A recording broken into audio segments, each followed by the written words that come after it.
لقد تعرضت للهزيمة. الجميع راهن ضدك، والأسوأ من ذلك أنك وافقتهم الرأي. نظرت في المرآة وقررت أنهم على حق. لقد وصلت إلى الحضيض، تخليت عن أحلامك وطموحاتك. تفكر في نفسك: ما الفائدة؟ سأخذل نفسي والجميع مرة أخرى. أو تقول: هذه الأحلام ليست لأمكالي، بل لمن يستحقونها أكثر.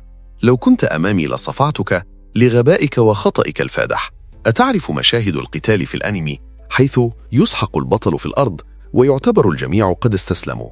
يقول المشاهد: انتهت اللعبة، لكن فجأة تهتز الأرض ويزداد دويها، ومن تلك الحفرة العميقة ينطلق البطل متجددا، مركزا وقوة لا يستهان بها.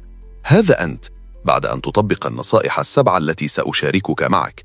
ونصيحة إضافية في النهاية: سأشاركك أيضا شيئا قد يبدو غريبا بعض الشيء، لكنه سيجعل عودتك مذهلة.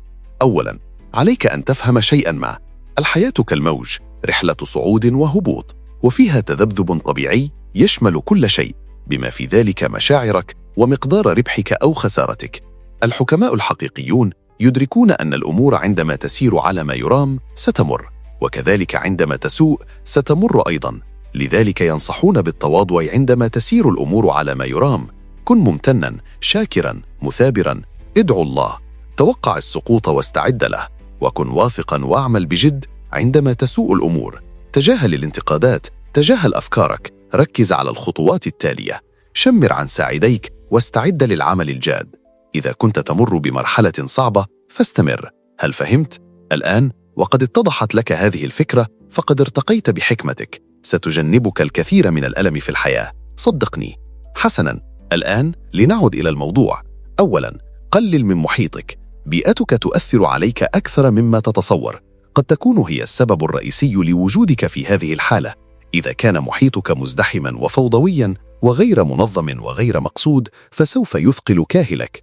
كلما قل ما تملكه كان ذلك أفضل. ستشعر بذلك وسيكون من الأسهل عليك العودة. استمع إلي مجدداً. كلما قلت ممتلكاتك كان ذلك أفضل. أنا جاد في كلامي. إذا فرست أغراضك وتخلصت من كل شيء عدا الضروري للغاية، وأعني الأشياء التي تحتاجها فعلاً لإنجاز مهامك، فأنت بذلك تهيئ نفسك للعودة. ستعاني حتماً للتخلص من الأشياء، صدقني. ستصارع كل خلية في عقلك لتجد سبباً للاحتفاظ بشيء ما. أنت تخدع نفسك فقط. تخلص منه أو بعه، أخرجه من حياتك فحسب. بسط محيطك، نظف مكان معيشتك، أو ابحث عن مكان آخر. مكان ذو تهوية جيدة وأكسجين نقي وأشجار قريبة. مكان يناسب طاقتك. تبنى أسلوب حياة بسيط. حافظ على خفتك، حافظ على مرونتك. عليك أن تسرع في حياتك من الآن فصاعدا.